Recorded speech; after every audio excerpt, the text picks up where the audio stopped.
All right, thank you very much for having me here. I hope everyone's doing well. Thank you all for sticking this out. So I'm going to be talking about explainable AI. I guess that's kind of the theme of this latest section. I'm going to approach this a little bit differently. But before I get into this, a little bit about kind of who I am. So I'm at Georgia Tech. I've done a lot of different things. I'm probably most well known for story generation. So I was into generative AI long before the term generative AI even came up. By the way, GPT-4 did not solve story generation. We still have to do a lot with language planning, and that, as we've kind of heard throughout the time, is something that's still kind of an up-and-coming kind of interesting field. If we're generating stories, you think about whether computers can be creative. So we've looked a lot about creativity and whether we can even kind of like understand the compositionality of DALL-E and things like that. Somehow I drifted into a value alignment and figuring out how AI systems can think about their values and plot accordingly. So we've been fine-tuning large language models with reinforcement learning since 2017. And then in the last little while, we started looking at reinforcement learning to play Dungeons and Dragons, which is a role-playing game. Why would we care about Dungeons and Dragons? Well, it's an open-ended world, which kind of defies a lot of the things that we assume from like Go and chess and StarCraft and things like that. And then also it's a language game. So a lot of it involves communicating with other people and understanding how people are communicating about what they're trying to do and make sense of that. And by the way, I did offer to give the Dungeons and Dragons talk, but Paulo said he wanted explainable AI, so sorry about that. So we will talk about explainable AI. And I guess since this is a workshop about metacognition, I should say something about metacognition. Never thought about metacognition before I came here. So, but just kind of a few things though, right? So what do we mean by explainable AI? We've heard a lot about it over the last couple of days. The goal of explainable AI, kind of writ large, is to tell the user something about why and how an AI is producing some sort of behavior. And I think it's really kind of an interesting question about whether a system has to be able to reason about its own reasoning in order to generate explanations. I'll sort of, not thinking, okay.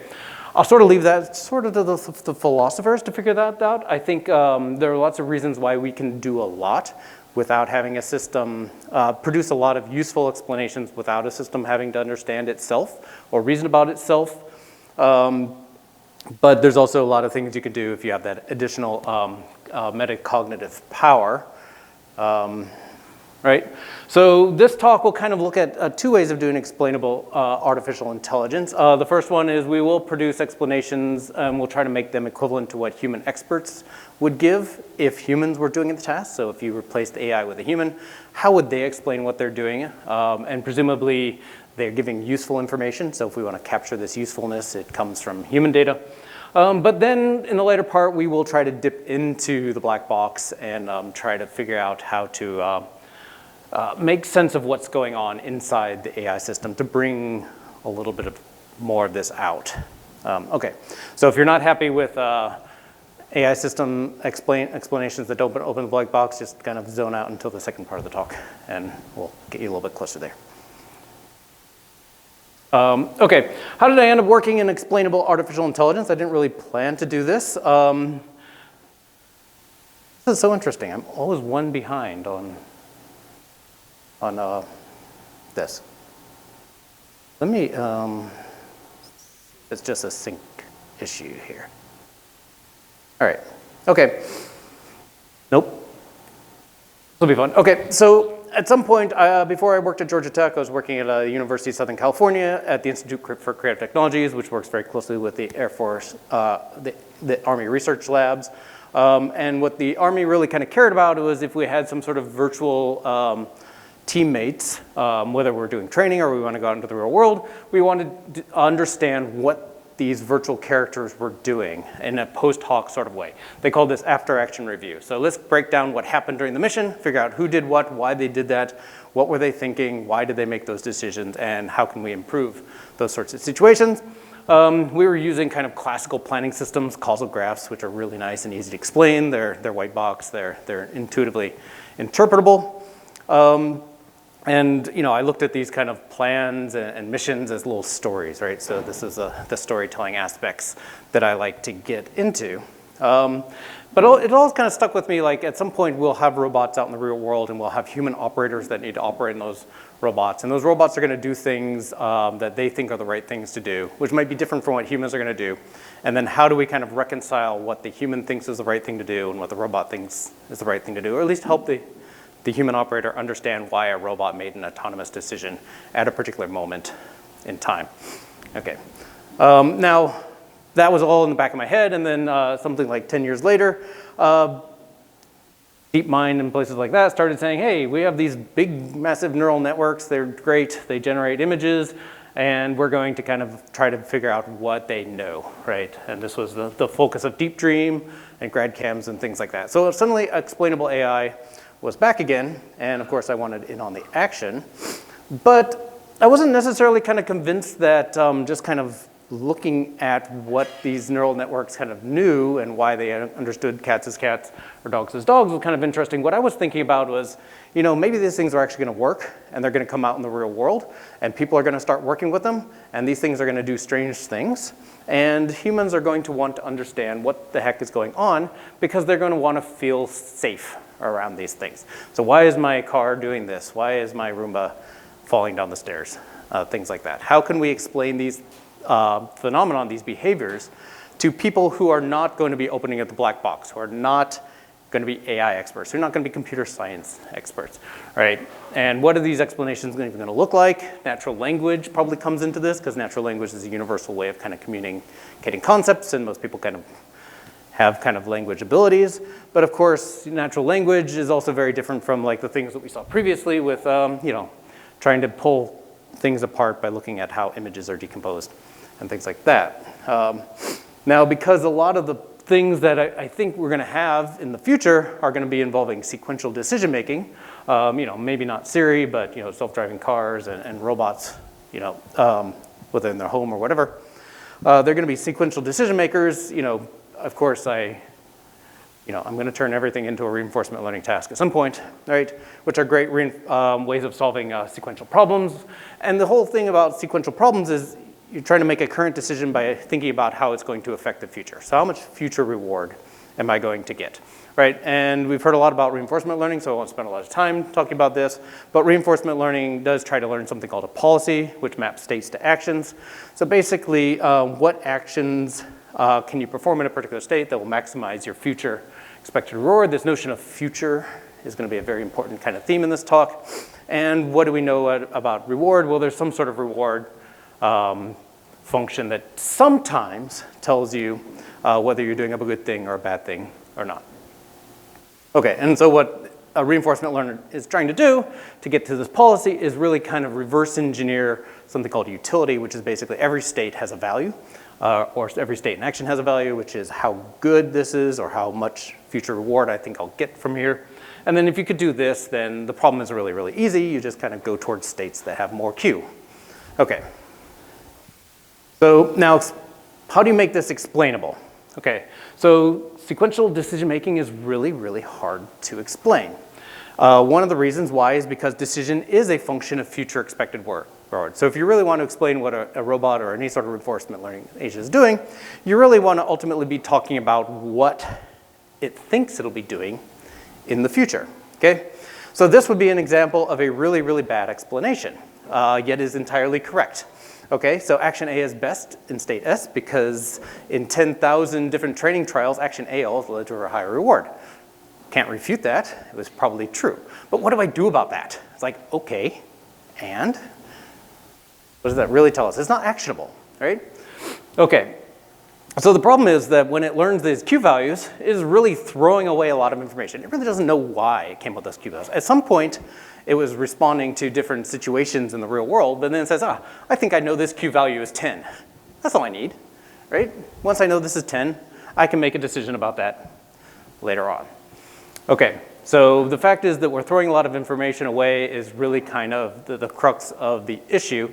The systems don't know why they're doing the things they're doing, okay? They forget the why. All right, So now lots of ways of approaching these things in reinforcement learning systems. A lot of, you can do things that are temporally local explanations.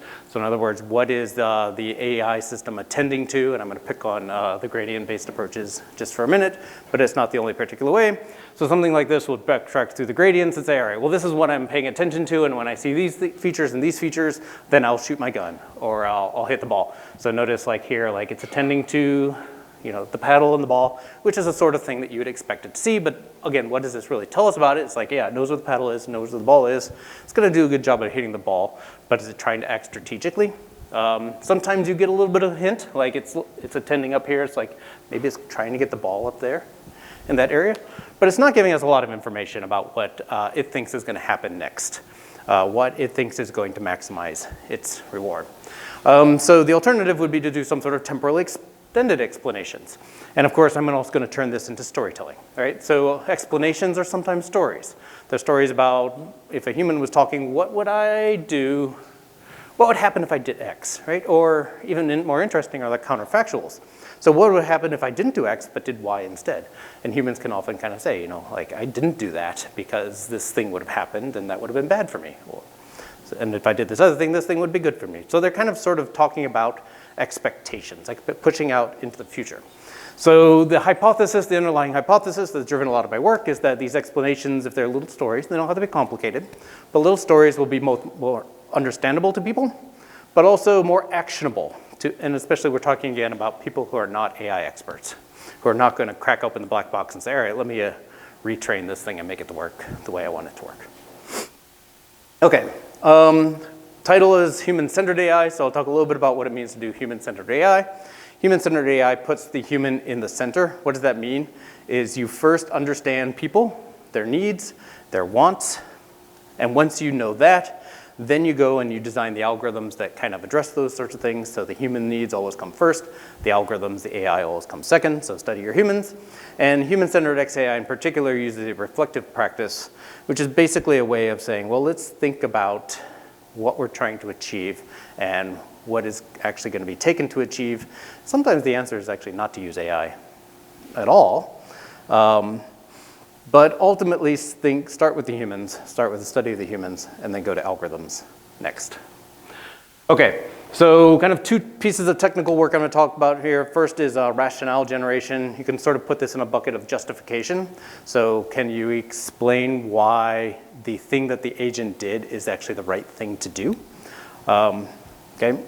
And I will make a small note about rationale. Some people kind of say like, well, you don't want rationalizations. Rationalizations like making up things that justify what you're doing, right? Rationale and rationalizations are different. Rationales are, we're really trying to create a logical kind of circumstances that build to the answer that we're actually given, right? It's trying to tell the truth as opposed to making up the truth. And people often kind of conflate these two particular words. But rationale generation kind of came from, again, the human-centered perspective and said, well, do we even need to crack open the reinforcement learning? Do we actually even have to look inside the black box to be able to create a useful and actionable explanations? So the idea was we can maybe generate reasons or a logical basis for the course of action that the agent is trying to do, and maybe we don't have to know what's actually going on inside the black box. What we wanted to do is, well, let's give explanations that look like what experts would talk about, right? So what would an expert say about what they were doing if an expert was here doing this thing instead of an AI system? Because experts generally give information that we find to be useful and valuable, right? Somehow human experts are good at explaining, right? So let's try to figure out what makes humans good at explaining. And if this type of explanation should be more actionable because human experts are also going to talk about the things that people usually need to hear from them, okay, and would actually use. And this also kind of comes from a philosophy which says that humans explain themselves all the time, but they don't really know why they work, right? Mechanistically, we don't know how our brains work, yet we're able to explain why we do stupid things and irritate our wives and things like that. Okay, so we're going to try to do this rationale generation. We're going to need some sort of domain to work in. So we'll play a little game here, right? Here's a bunch of explanations that we will ultimately generate. Anyone want to guess the domain that we're actually working in? Oh, you already know the answer. No one would give me a self-driving car. So we had to find something else. I really wanted to work in self-driving cars. No one gave us those things, so my students convinced me that the next best thing to self-driving cars was Frogger, because if you think about it, it's all about dodging cars and not getting hit. So really when you're driving down the highway, you're basically playing Frogger in real life. Anyways, also, I'll forever be known as the Frogger person. All right, so, and we're doing reinforcement learning, so you know the standard reinforcement learning loop is, well, the blue part, right? You get reward, you get observations, the agent kind of makes some sort of action. What we're gonna do is we're gonna wrap this system around with an explanation system in which we're gonna try to generate rationales. The inputs to the rationale are the observations, so what Frogger is seeing, the agent, as well as the actions they're doing. So these are the inputs, and we're gonna try to come up with some sort of rationale that goes to the user.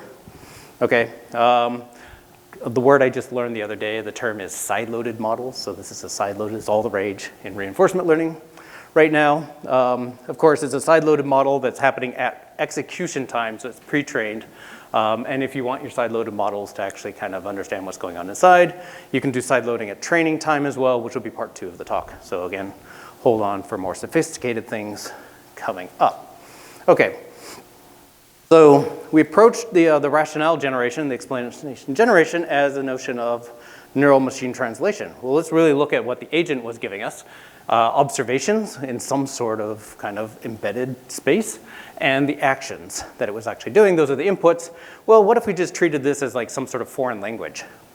And if we knew what that foreign language would look like in explanation in natural language, then we should just be able to translate these things from whatever the agent inputs and outputs are to something that would be understandable by humans.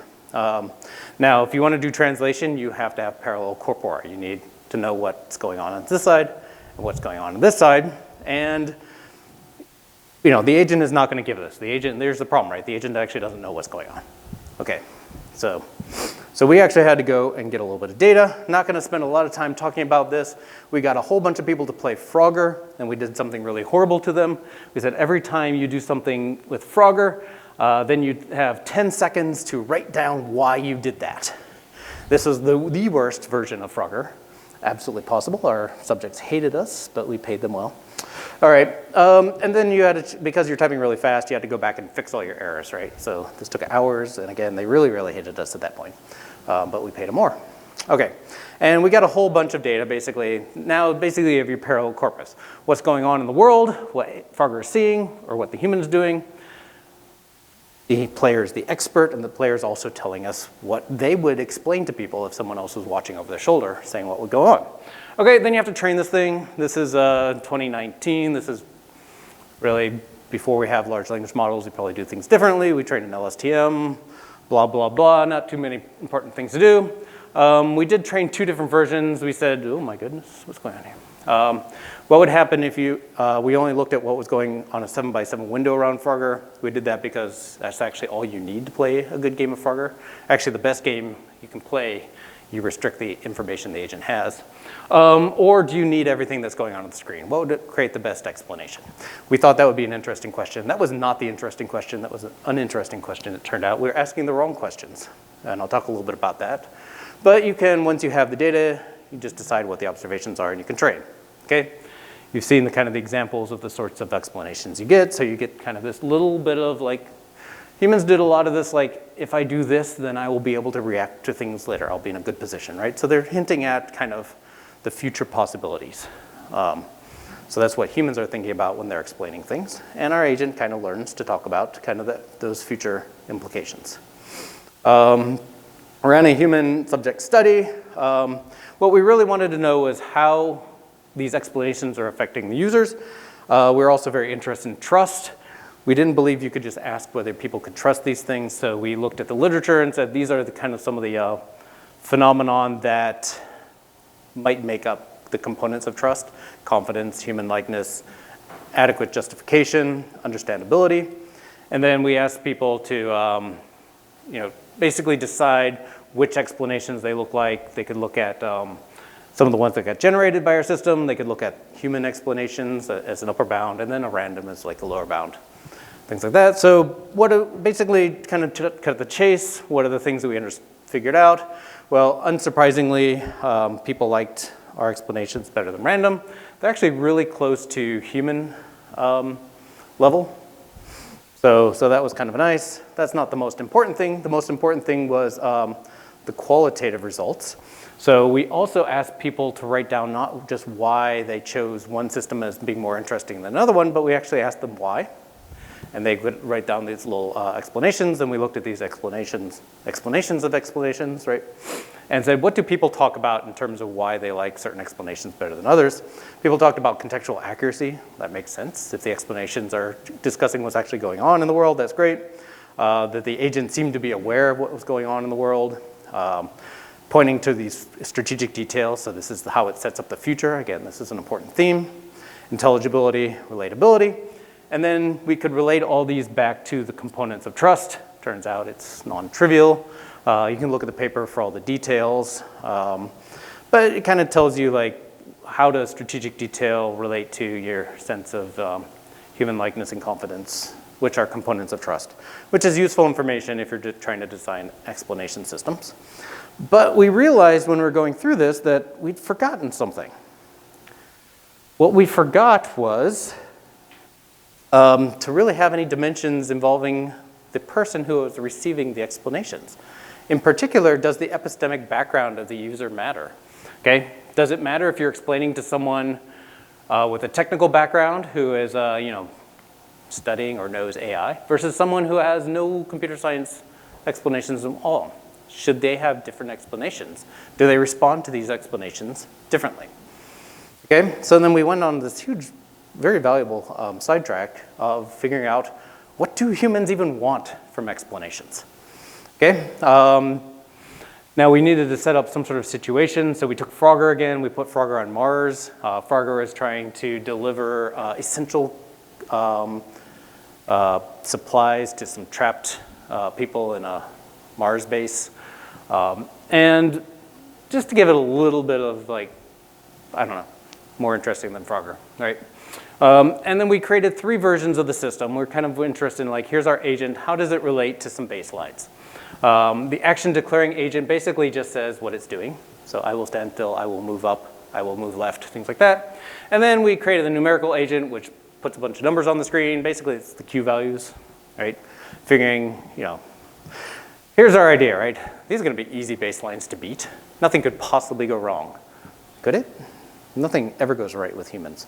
Okay, now we did a whole bunch of qualitative stuff. We did some quantitative stuff. The quantitative stuff is kind of boring. It basically tells us people like the Rationale generation agent the better. Don't even bother looking at that. But again, we asked people why they preferred one agent over the other and looked at what they were saying. And things were not as clear cut as terms of why they come up with different justifications. And there's some themes that emerged in the qualitative analysis that turned out to be a little bit alarming. So first of all, there was a lot of unwarranted faith in numbers, okay? So the people who did not have AI or computer science backgrounds, they associated numbers with the presence of higher, more intelligent agents, even though they were the exact same reinforcement learning agent. The only thing that we changed was what was put up on the screen. And they didn't know what even the numbers meant, but they really liked those numbers. They thought, wow, that agent is so much smarter than the others, and they did the exact same thing. Okay, well, all right, so haha, they're not computer scientists, they're poor schmucks, right? Well, you know what? The AI people had problems too. They associated also numbers with logic intelligence and believed that numbers were actionable. They thought, I don't know what these numbers are, but if I stare at them long enough, I can figure out what it means. You can't figure out what Q values mean without looking at how the Q values change during the training. I've tried, I can't do this either. Okay, but they thought they could, right? Numbers are somehow something that can be made sense of. Okay, so people in the AI group, right? They were also kind of getting tripped up and focusing on shallow information in ways that were unexpected. Unexpected and explanatory value. So again, the people in the non-AI group, they interpreted action declarations as evidence of stable system performance. So they looked at the action declaration was the one that says, I'm going up, I'm going left, I'm standing still, right? They don't give you much information. They thought, wow, that's really great. It's saying what it's doing. That must be confirmation that it knows what it's doing. Now, this is not two systems kind of agreeing with each other. One system says, I don't go up, and then it spits out, I don't go up, right? Is one system responding to the other one, but they thought, if it could talk about what it's doing, it must be must be thinking about itself, right? But that's absolutely not the case. But they thought that these action declarations were really, really kind of great. AI group still focused on numbers. They're like, all right, we're going to figure these numbers out. But they were getting value out of things that we thought had no value, explanatory value. And then, there's some stuff about the human likeness. Basically, they all like the rationale generation system. They like more natural language. The AI group, the non-AI group, sometimes kind of thought the rationale agent with its fancy talk was kind of just about as good as the action declaration. So they're like, yeah, you could just say I'm going up, or it can say I'm going up because ... The AI people always wanted more complex language as evidence of intelligence. So AI people are never satisfied. Once you know how these things work, you want more, you want more, you want more. Okay, but the big thing was the unanticipated value in those explanations and the unwarranted faith in numbers. So what was going on here, right? So we uncovered evidence that different types of explanations are interpreted by different people in different ways based on their familiarity with AI. All right, fine, that's sort of a nice thing. But they liked our baselines because they thought they were getting good explanation value even when there was no explanatory value there. That's a little bit frightening. And ultimately, they were getting sucked into this idea that they were getting good explanations from things that were ultimately not actionable. This information was making them feel good about getting explanations, but not actually helping them do anything in any particular way, and that just made us sad. What we realized is that these explanations were having unintended effects on people. We call them placebo explanations, right? They look like explanations, but they don't actually give you any value, all right? And the more we started thinking about this, is like, well, it can lead to increased perceptions of AI intelligence and trustworthy. This seems smarter because it can talk. It's more trustworthy because it tells you what it's doing, even if it's not. This can lead to increased complacency. It's like, okay, yeah, it seems smart, so I'm going to trust it. I'm going to let it do its thing, even if it's telling me the wrong piece of information.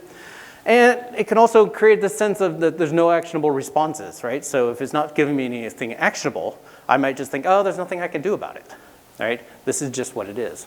Versus if it was giving me something that could say, like, all right, based on this information, I know what I can do to respond to the AI system, or I know how to fix it, or things like that. And these are all kind of reasons why explanations can kind of end up working against the humans.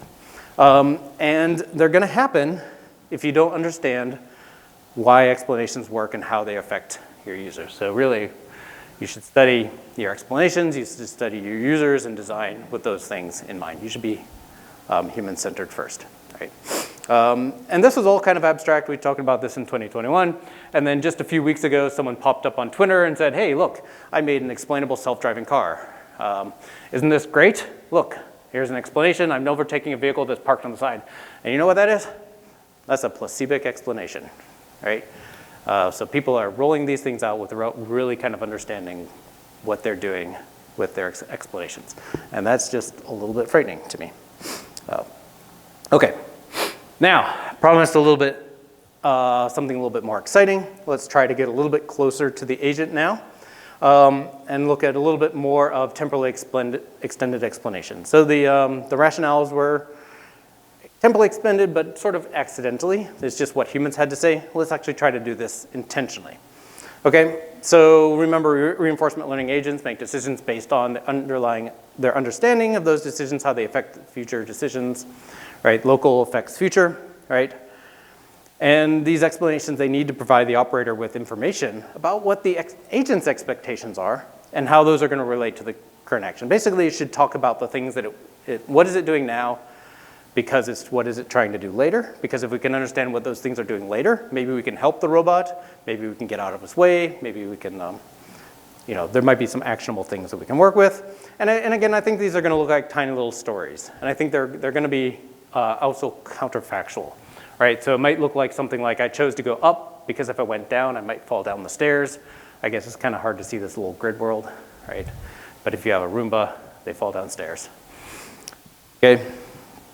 All right, now as I mentioned before, the problem is that Q values don't really give you the information you need to do this sort of thing, because what the agent is really doing after it's been trained is to say, hey, I'm in this state, and if I do this, I get 36 points, and if I do this, I do 11 points, and I don't know what these numbers mean, but bigger is better, so I'm gonna go up.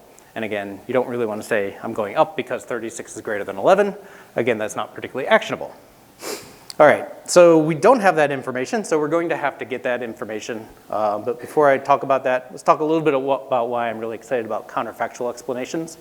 Counterfactuals happen when a user proposes an alternative, you can call it a foil, and then ask why that wasn't done. So why didn't you do something, right? And I think it's useful to stop and think about, why do people even ask for counterfactual explanations? Like, what even kind of prompts someone to say, why didn't you do X? Why didn't you do Y? I thought you were gonna do Z, but you didn't. What's going on here, right? It's because the agent has done something that disagrees with the user's expectations. Like, yeah, I thought you would go down. Like, going down, doesn't that get you to your goal faster? Okay. So either the agent doesn't understand something or the user doesn't understand something, right? But what this does mean is there's a disconnect between the user's mental model of the task and the environment that doesn't match the agent's understanding. And sometimes the agent is right, because robots don't work like humans, right? So I'm going to avoid this part of the house because the rug is thick, right? And that interferes with my wheels. Or I'm really susceptible to falling downstairs. Humans are not as susceptible to falling downstairs. We don't really worry about stairs too much, but maybe a robot does. They have a different kind of mental model of the world than the human is, and how do we help the user understand what that mental model of the robot is? How do we load it into the human's mind? Okay, so this is where experiential explanations come in. What we're going to do is we've got to reconstruct this Q value. We've got to reconstruct why the Q values are the way they're going to do.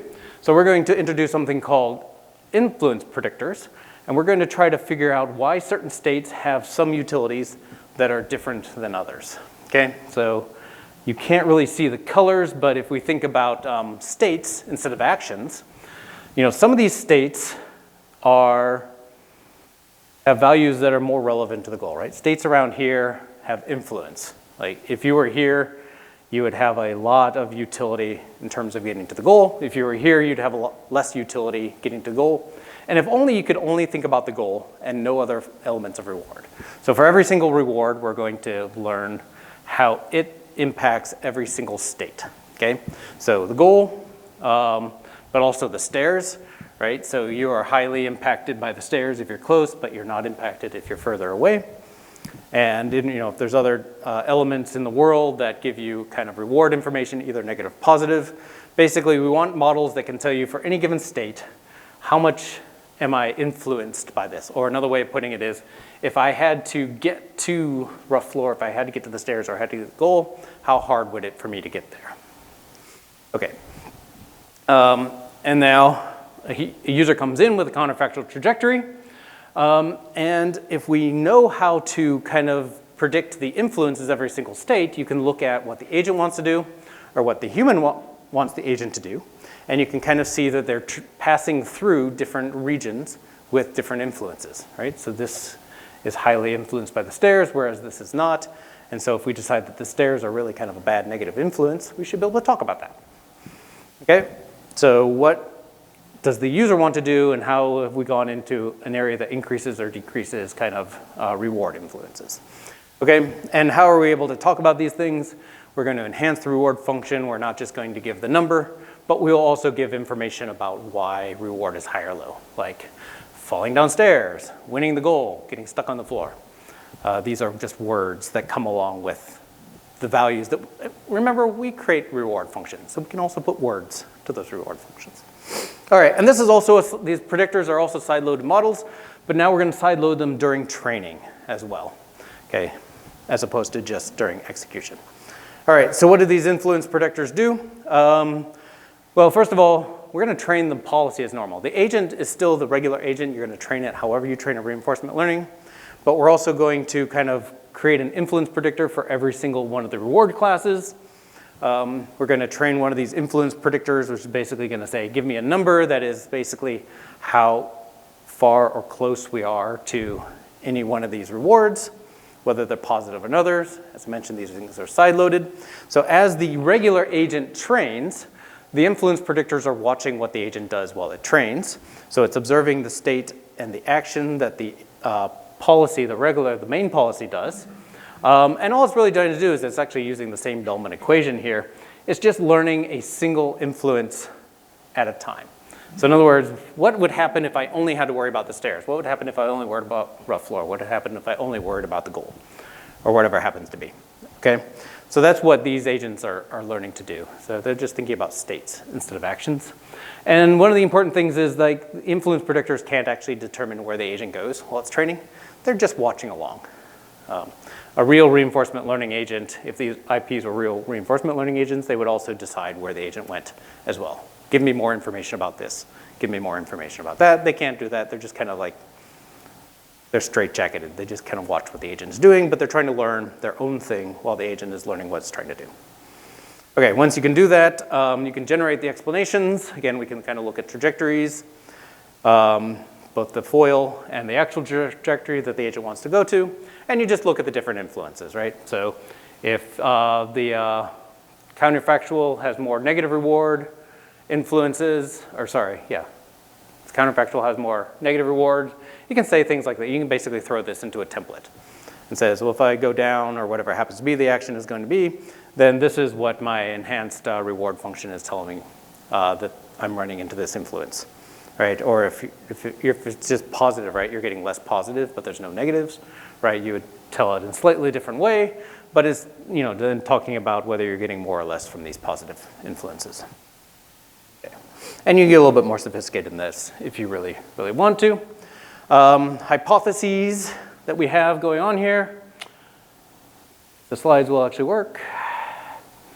All right, so we think that participants will be able to identify interventions that would cause the agent to follow a trajectory. So in other words, if you really wanted an agent to do what you thought it would do, how would you affect the world? Or how would you help it do what you wanted it to do? Participants would be able to adjust their mental model so they come away with better understanding of how the agent works. And the experiential explanations would be more faithful to the underlying model as well. So in other words, the influence predictors would be able to reconstruct what the policy actually is, meaning that they're actually learning the right things. Okay, so we did a ton of evaluation. The first one was faithfulness. Basically, what you have is you have a bunch of these little influence predictors, which are basically kind of telling you about different states. Turns out if you kind of multiply all these things together, you get something that is 90% accurate to the underlying policy. So that means in most cases, these agents, when all working together, could reconstruct the policy if you actually wanted to. Not perfectly, because they can't do the exploration that they actually want to do. So then in some cases they underlearn, some places they overlearn. We also did a satisfaction usefulness study. We'll talk about all these things very, very quickly. So satisfaction, right? We just asked people, which of these different explanations do you want? We compared to heat maps, Q values, or no explanation. These are just baselines, right?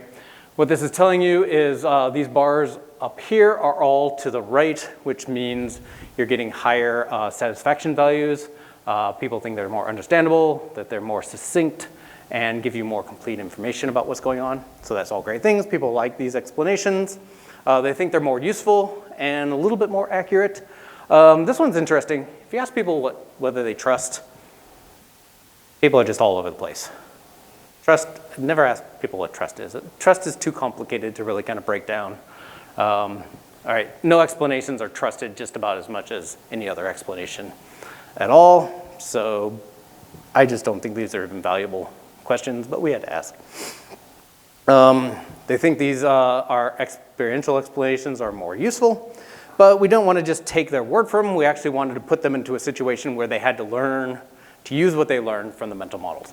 So what we did is we said, all right, we'll walk you through 3 different scenarios, one at a time. And in each case, you have to tell us what you think the agent is going to do. So, and these are disguised environments, so our agent is here. They have to walk here. They have to walk past either a triangle, a circle, or a square. Okay, and so in the first place you ask, do you go up or down? Okay, which one is the thing you're gonna do? All right, people don't know anything, right? So they're gonna pick 50-50, not important, right? But if they say up, we say, wrong, you should have gone down because something is dangerous up here, but we won't tell you what. Well, then they get the explanation, right? If they say down, we say wrong, they would go up because one of these things are dangerous, but we're not gonna tell you what, unless you get that information. Then they get an explanation, and then we put them in the situation. Now again, what would you do? Do you go up or down?